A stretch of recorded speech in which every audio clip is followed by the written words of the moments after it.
Welcome to the Aesthetics Injector Gang podcast. Having a gang of mentors in this industry has been a blessing that we wanted to share with you. Our core group has been traveling together and comparing notes about life and business for years.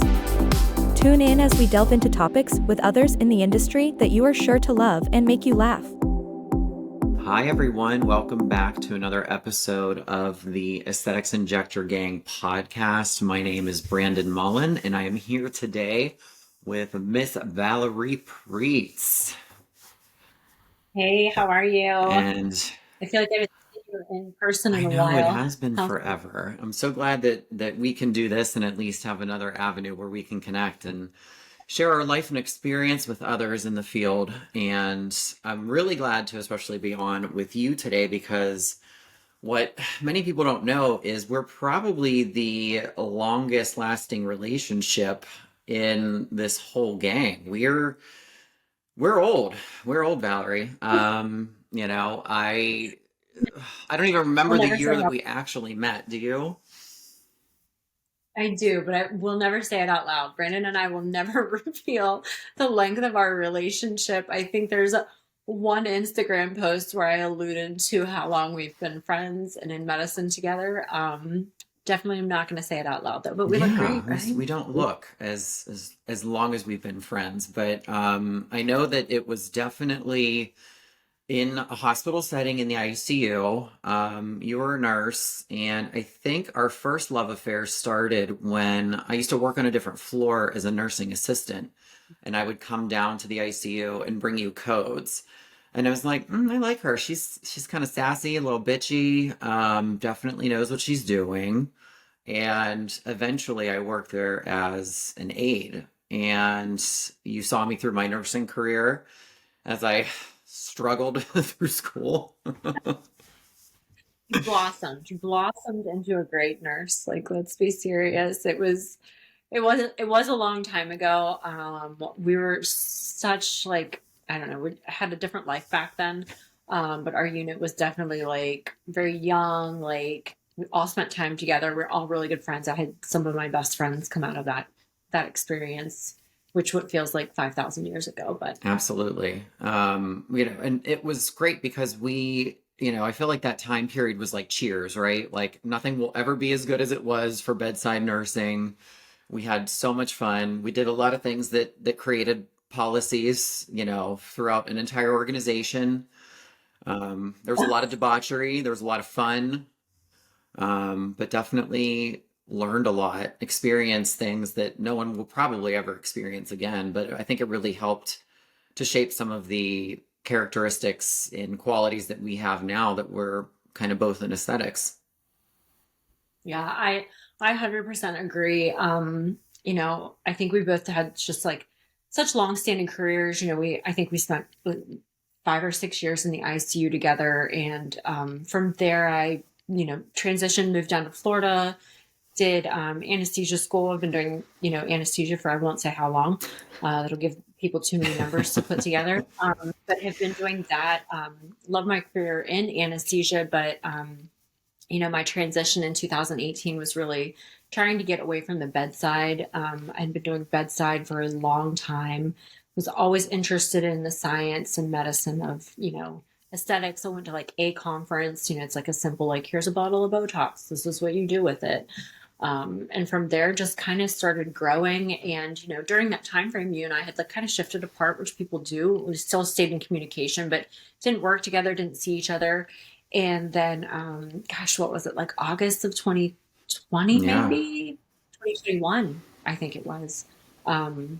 We kind of like reconnected via Ashley Carmen and Aiyana and kind of like exploded from there. Like we've really just like transitioned where I was at. You were in this like massive growth at the time. So, though we got like drug apart for a little bit, we brought right back together. Absolutely. And it's funny because like you said, our paths kind of diverged a little bit. And I went from bedside to case management for an insurance company.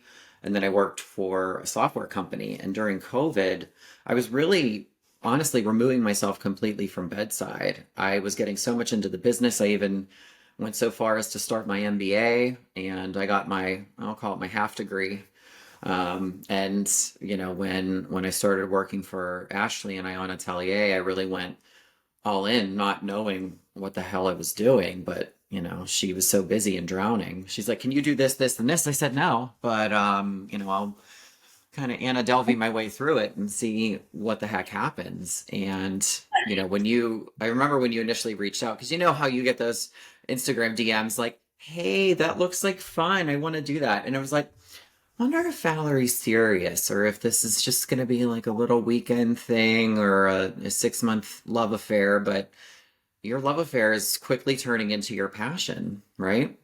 Yeah.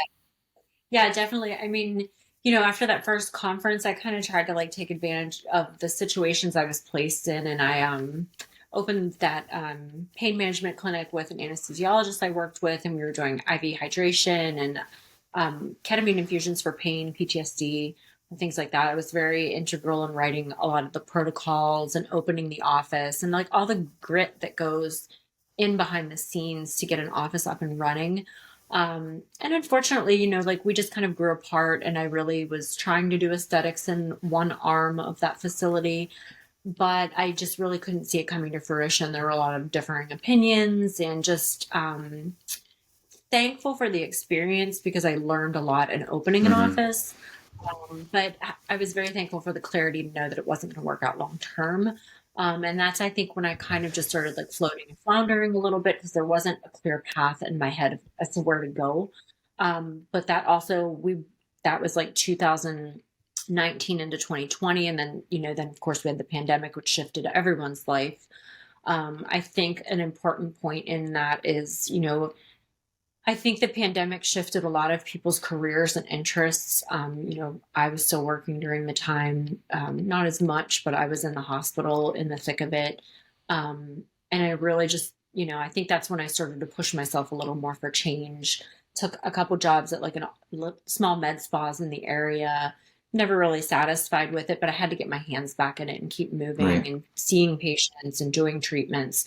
And then fast forward to 2021, I was always trying to figure out, how do I pay for this? How do I pay for the training? And I think it was like around 2000 for Kevin's training at Aiyana. And I remember you called me because I was like ho-humming. I was like, I don't know. I don't know if it's really for me. And I remember you were just like, Valerie, come. Yeah, I'm like, just fucking And do it. Take that plunge. You're not gonna regret it. so that's been the whole push the last year, on your advice, Brandy's, Ashley's.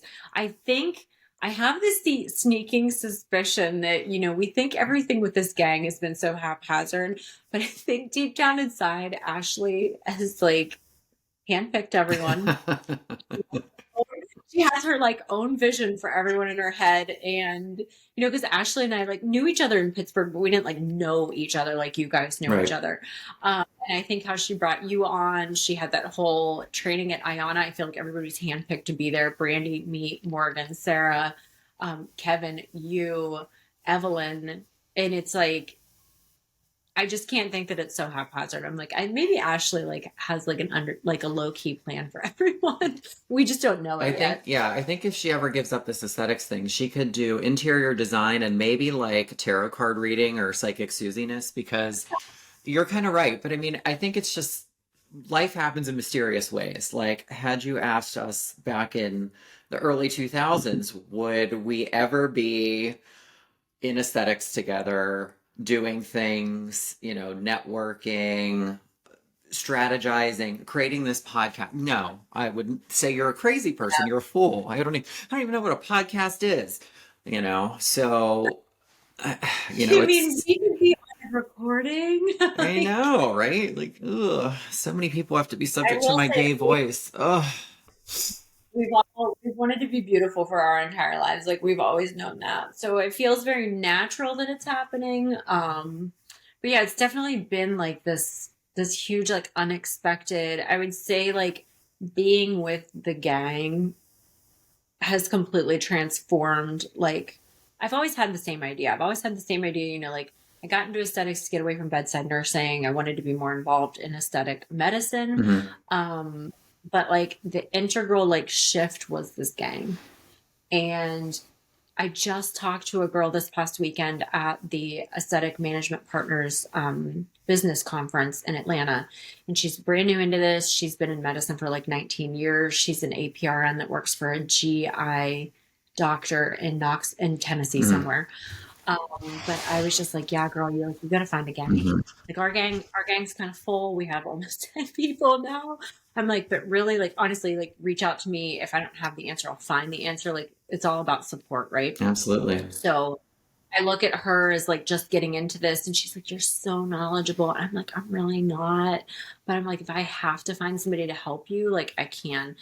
And, you know, as far as me, like on my journey to my own practice, I would tell Ashley, Brandy, everybody, Sarah, I'm like, I wouldn't have done it if you didn't sit across from that table and say, why aren't you just doing this yourself?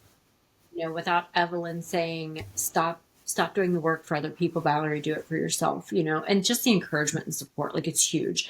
And I think it can be very isolating. Like, I don't talk to, not like out of like hate or anything like that, but I just don't, like, I don't have injector friends in Florida.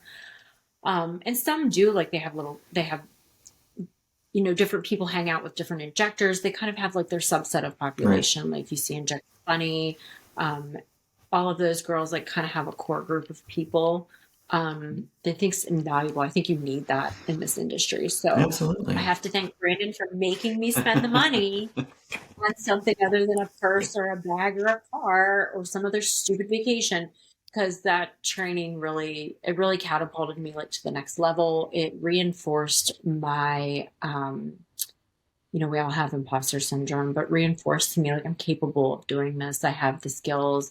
I've trained with Ashley privately. I've trained with Brandy, you know, it's just like that positive reinforcement you need every day to remind you that like, this is doable. You can do this, and not to get down on yourself. Absolutely. And what is so unique about this field specifically is there's never an end to the learning. There's no rule book. There are guides. There is support out there, but there's no, you have to build your own resume and you have to spend a lot of money to do it. You don't want to be that person that takes a 4-hour course online and is like, all right, I'm ready to go. That's it. Like, you have to stay on top of the latest and greatest. You have to spend the money to privately train. You have to seek out any kind of opportunity that you possibly can. I mean, of course, you can leverage your resources with vendors and stuff, but you know, there's only so much that you can get on an on-label training. Like, you need to invest in yourself. And I think that the people in this industry that do invest in themselves, it really shows in their work and the quality of their practice and how happy their patients are. Yeah, I couldn't agree more. You know, grad school, you know, for anesthesia taught me a lot of valuable things, you know. And one thing one of my mentors always said was grad school is like a candy shop. You can go in and take whatever you want off the shelves and put it in your basket. Like, you're paying for it. So if you want to go take like a couple lollipops and a thing of gum, like, that's what you want to take. If you want to take everything off of every single shelf, then you should take everything off every single shelf. And, you know, that you can always tell, like, I could tell with people that I went to school with, there were people that cut out of clinicals early because their room was done, or their cases, you know, were going to run late. They didn't want to finish them. And, you know, for me, like, I stayed, I was better at clinical than I was at didactic work. So like, I wanted all the hands-on experience I could get. So when I shifted to aesthetics, you know, like, there's a million books out there that you can read. Which one's the best? There's anatomy that you don't know about. How do you learn it? So I would say like self-motivation is a huge, huge factor in this, especially, you know, for a lot of these people coming out of school that want to get into this. They don't have medical background. So, you know, my understanding of anatomy and physiology and patho is huge for the body, but I don't have a lot for the face. Right. You know, I've done plastics, I've done anesthesia for plastics. I've watched the like anatomical dissections, but that doesn't tell me, you know, my variation in my facial artery. It doesn't tell me where every nerve is at in the face. So, you know, it's a lot of self-learning. It's a lot of self-dedication. And you have to be willing to do that. You know, you're putting a needle in someone's face. You're responsible for that at the end of the day. You know, my values and my core beliefs, I take safety like really, really seriously. Probably because, you know, anesthesia is so safety driven that I never sacrifice anything. Like I've had people beg me for stuff. I'm like, no, like I can't do that. Like Right. why? Why do you Um, think that's an option? why is 5 syringes in your lips okay? It's not. But my background's prepped me for telling people no, and sticking to safety. I think probably because I've been pushed around a lot in my career, like to this point, by surgeons, doctors, other nurses, whatever. So coming out of school, that's hard, to get that kind of thick skin that nurses Right. need. And yeah, so I got off on a little tangent there, but safety first, knowledge, anatomy, and you have to just really be self motivated to want to make this work. Absolutely. And I want to circle back to something that you mentioned because I think it's something that people don't realize that they have is that imposter syndrome. I've, been lucky enough to be on the sidelines listening to your journey and, going through the pain, the tears, the laughs, all of it. And, for those of you who don't know, Valerie's on the precipice of opening her own studio. And, there's a lot of doubt. There's a lot of fear.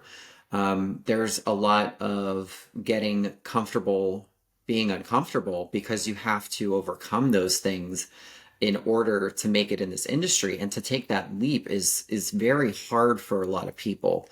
I find that through a lot of the conferences that I've been to, taking that initial step, and even, from my own experience, going from like a high paying W-2 salary job to being an independent contractor and being a 1099 and having my own business, it was scary, right? Because you're not used to it. It's something new. But like even starting your own studio, like, am I going to get people? Are they going to follow me? How am I going to market? How am I going to get all this money? Where am I going to find the right space? Who's going to decorate that space? When is Brandon going to come decorate my space? There's so many things to think of. So, I know that that's kind of a loaded question, but like, how have you been able to overcome that in the past 2 years and some change? Yeah. Yeah, it's a really good question. So I think for me, number one, I've always practiced very autonomously as an anesthesia provider. I work with a great group, love them. They give me a lot of leeway, and we had a lot of leeway in the ICU. So I think I like to make my own decisions. I'm a type A personality. So I worked at a couple plastic surgeons' offices. They have the volume for me to get better and master my skill, right? So first and foremost was I don't want to be put back in a situation where I have my own studio, but I'm not really a good Mm-hmm. provider. If you do crappy work, you're going to get paid for it and people are not going to come 100%. back. So I think mastering your skill is kind of like first and foremost, like pick a product line, get really familiar with it, learn all about it, learn your do's, don'ts, how do you rescue yourself in a situation, things like that. So number one, that was kind of like my past 2 years. That's what I was working on. Um, we've already talked about the training and education. That's obviously paramount. And then I think three was just, I think in the last year, I've just come to realize me personally, I'm not going to be happy in the office, being controlled by, my decision making. I felt like my decision making wasn't my own, and I had so much more to offer at that point because I had been growing. I was the little seed that we planted, and now I'm like coming into this like fruition of like I want to be a tree, like Right. I want to be a live, huge oak, and I want to own and like I want to be this entity. So it's kind of hard to explain. Like when did I finally snap and realize that I've got to just do this? It's just kind of been brewing in the back of my head. Like I know for a long time I've had to do it. Failure is a thing that feeds people's fear. I don't want to fail. My doors aren't even open yet. But I just kind of started thinking like I've done so much in my life. Like, why am I so scared to do this? Why am I so scared to take that leap? It's a financial investment. It's a lot of my time. It's leaving a very comfortable career. And I think, Mary Beth Hagan and I have talked about it. You and I have talked about it in great detail. Mm-hmm. Like complacency is a killer of Yep. dreams. And I think when you're in a career where, I make good money and I don't have to leave it, why would you leave it? Why would you just throw it all by the wayside? Say, all right, I'm going to open my own place. I'm going to dump $100, $200, $300,000. I'm just going to chuck it out the window into this facility and hope it works out. Right. Being a Capricorn, I've been planning this escape for years, so to say. And I think, pain is a huge motivator. And, healthcare's changed. I felt that for years, like 2017, I've been feeling this shift in less patient centric and more shareholder centric. And I think there's a lot of people that can identify with that. So my pain motivator is going to work and not really being in love with what I do anymore. So punching that clock every day, will start to weigh on you if you're very unhappy. And I think I just hit a point that it's time to take the risk. It's risk, an odds risk ratio at this point. But I feel like I have the mentorship in place that I need. I have the knowledge base that I need. And I'm just ready to take that risk. Right. And it comes to everybody differently. It came to me differently than it came to Ashley. Like, I feel like Ashley woke up one day and was like, that's it, I'm done. It was written. Yeah. She was not get paid for anything. And she found a space, maxed out her credit cards, just went with it, right? Whereas I picked a logo and a business card and I was like, I don't even really like this name, but I'm going to make it work. But I found my space, and that's when things started clicking. Like, I literally found my space and was like, this is it. It's very, very similar to kind of how Ashley has her things set up. Every office I looked at, I was like, I don't want an office. Right. Like, I'm a solo provider. I'm going to treat you in the room and then walk up to the desk and be the cashier too. Like, I just wanted it, very similar to Aiyana. And, I spent a day with Ashley doing business stuff. Helpful again. So I kind of knew how I wanted this to go. And I think when I found that space, I was like, this is it. Okay. And then I had a dream, and then I fell in love with I don't even know if I can say the name yet. My business name. I fell in love with, more of the idea of that. So it's just been it's been weird. I feel like everybody takes their own journey. Mine has been unique, just like yours has been unique. It just, you kind of fall on this path, and Brandon pushes me all the time. He's like, go talk to these people, Valerie. I'm a pusher, Katie. I'm a pusher. Oh, pusher. But, just even this past weekend at the conference I was there by myself. I talk to people, and, the reps and stuff, they want to talk to you. They want to learn about you, and the next thing I know, I'm talking to somebody that's in charge of the KOLs, and they're like, yeah, do you want to speak at our next conference in December? And I'm like, here comes the imposter syndrome. Or what do you want me to say? They're just talk about your experience, talk about how you got with us. So it grows. It grows organically. If you're really in love with what you're doing, it will grow organically for you. And everybody's different. You don't have to be me. You don't have to be any one of these members that we're with. We have Sarah. Sarah has looked for her job for how long with SMP.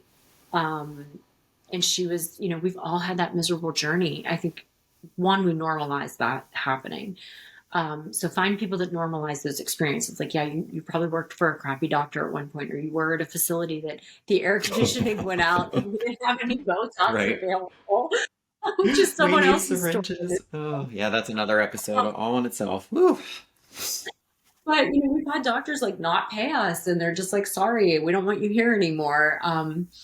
It's just so very I think this group normalizes all those experiences. So it's really important to I think that we share that.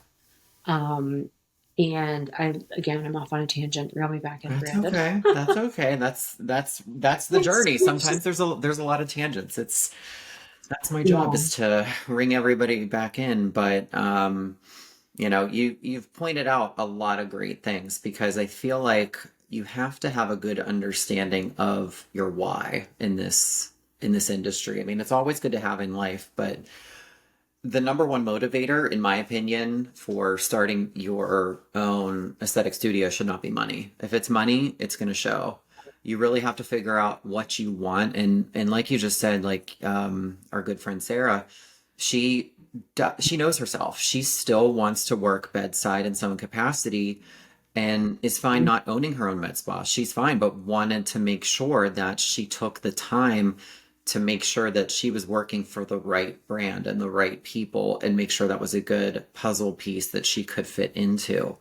You know, Ashley will say time and time again that I wanted to create my own brand experience. You know, when she moved to the DMV area and had her first experience and it was an astronomical price and she couldn't afford it, that made her feel less than. And she never ever wants to make anyone feel like that. So, you know, everyone's reason might be different for getting into it, but at the end of the day, you have to like what you do, because if you're just here to make money and you're churning and burning through people to get them in every 15 minutes, I mean, if you want to be that, that's fine. There's a place for that, and I'm sure there's a clientele, but that's not usually the people that we like to attract into our lives. You know, but everyone, you know, pick your poison. There's lots to choose from out there, right? Yeah, you know, and I think, you know, a good point is if you love what you do, you'll never work a day in your life, right? Mm-hmm. And that love is different for everybody. And, you know, I think that's the other thing I love so much about this gang is like everybody's at a different level. You know, we have people getting invited to Dubai, people are on covers of magazines, you know, like I'm just starting out, you know, Evelyn's bridging and branching out, you know, Sarah has landed her dream job. You know, we have Ashley out in Idaho that she's got such a beautiful place with wellness driven in there. She has so many things at her place that I personally, you know, like I don't want to get into health and wellness. Like I don't want to do hormone replacement therapy. I don't test trace minerals, you know, but that's her passion. That's what she loves. Right. You know, Angela is an Aiyana 2.0, you know, and she was, you know, I won't steal any of her thunder speaking to like her journey and her story, but you know, needed to happen. But again, like, you know, discomfort and pain create a lot of change. And when you're really unhappy where you're at, you will be forced to do something different. You know, like we as human beings aren't favored to sit in a painful situation. That's why our hand doesn't stay on the stove, or, you know we shouldn't be in certain relationships with people. It's just a breaking point. When you get to that breaking point, you'll make the change. Absolutely. I've lived that philosophy personally and professionally. When the pain is great enough, people will change. And it's tried and true through, I mean, you can apply it to anything. Life, aesthetics, divorce, change your job. I mean, it's all the same thing. When the pain is great enough, people will change. Yeah. You know, and I think at the end of the day, if you're really, really unhappy with your job, you know, another great mentor of mine told me it's just a job, Valerie. You know, you're not divorcing anyone. They're not going to take half of what I mean, they might take half of your 401 if you're not vested with them, but they're not going to take anything. Like your time spent with them is your time with them. And just sometimes you got to go. And, you know, I'm literally living that this week. Since about Thursday on, I've just had like tons of chaos and things thrown at me. And, you know, a guy this weekend said, you know, when life pushes, push back. Right. You know, and I don't want to like get on all these like little like, cliche sayings, but I literally watch motivational speakers every day to make sure like I keep my head above water, because this is not for the faint of heart. It is a lot, you know, like people on social media make it look really easy. It's a lot of work. I was on my hands and knees putting furniture together in my studio. I'll do whatever it takes. I loaded those boxes, took them in myself. Ashley's the same, you know, she's got you now to hang her. Exactly. I was going to say, I'm the one that takes all the Amazon boxes in and apologizes to the UPS and FedEx people. You do the toilet install. Brandon's your guy. He's going to be That's me. my walls. That's me. We're not sure how we do skim coat walls, but there are YouTube videos for all these things. But yeah, I'm super excited to share my space. Anybody ever has questions, you know, our entire gang is more than willing to help, you know, give advice. You know, maybe that's our next journey is a club and our therapy sessions. Maybe, yeah. We're gonna need a what happens in Vegas stays in Vegas forum. Something like that. But yeah, it's been a journey. You know, it's a ride, and if you don't take the leap, you're never gonna know. And I think that's where I finally got to be. Is, you know, you either need to do this or stop. Just kind of like, you know, I felt like I was hitting a tree with like, I don't know, a butcher's knife or something, like get the saw, cut the tree down, be done with it, Mm-hmm. and start your journey. If you fail, I mean, nobody wants to fail, right? Everybody just look at it as an opportunity that's gearing you towards something else. You know, I didn't fail at anesthesia, but I was failing like with my emotional and mental health. Right. And, you know, I don't like, what's the cost of your happiness? It's invaluable. Right. Yeah. Well, Valerie, it has been a pleasure learning a little bit more about you as well as our relationship. Thank you so much. We're so excited to see how bright your future is. It's not if it will be how bright it is. So super excited about that. If you could take one piece of advice that you've learned from being in the Aesthetic Injector gang in the past 2 years, what is like the most prominent thing? I know there's a ton of things, but what's standing out in your mind is like the best piece of advice or mentorship that you've had in the past 2 years? I can honestly like, I mean, there's a million things, right? There's a million conversations we've had with each other. And I think when I was like at my, I don't want to say my lowest point. It wasn't my lowest point, but when I was feeling, you know, like I was ready to walk away from this, we were all at Ashley's house. Gosh, what were we there for? I think it was when I was training. Everybody came to Ashley's afterwards. We had gone, had dinner. First time I met Brandy's husband, a lot of everybody's significant others, and we were all sitting around the table. And I remember Brandy specifically was like, we were talking about something, and she just looked dead at me with this gorgeous blue, like Icelandic blue eyes she has of cut through the soul. She goes, there's never going to be a good time to do this. Mm-hmm. And I came up with excuses, and I hate even saying that, but I was excusing myself to death. And I was like, well, I mean, I'm just afraid I'm not going to have enough clients out the gate. You know, I only feel like I have 20, and they told me I need 50, and I'm not good at marketing. And her husband looked at me, and she and her husband in unison they both said, hire someone. And I was like, okay, I'm really just making excuses, right? So it was kind of like a moment where I realized, like, you know, Brandy's done her own thing. She's very successful. She started with 0 patients. 0. I'm basically starting with more patients than she did, even if it's 5 or 10. Like, I have more patients that have followed me. So it's like a very poignant moment for me. Like, one, it's never going to be the right amount of time. You're never going to save enough money to do it. And if you can't do it, outsource it, find somebody to help you with it. And there are plenty of people like I've come in contact with. They're like, all right, listen, we don't know how to help you, but we're going to try to help you. And if we can't, we'll find somebody who can. Right. There's plenty of people willing to let you pay them to help you. So that to me was like the biggest like aha moment. Like, no, I could save $200,000. I'm still going to, if I'm going to make the excuses, I'll find a reason why not to do it versus why to do it. Awesome. Well, thank you so much. And that concludes our episode for today. Be sure to follow Valerie on Instagram. She is the Injector_Valerie. And there's no it's just Injector_Valerie. And you can follow me, Brandon Mullen, at the_aesthetic consultant with an A. Thanks, guys. Thanks for listening. If you enjoyed this episode, please like, share, and comment. Follow us on Instagram at the Aesthetics Injector Gang.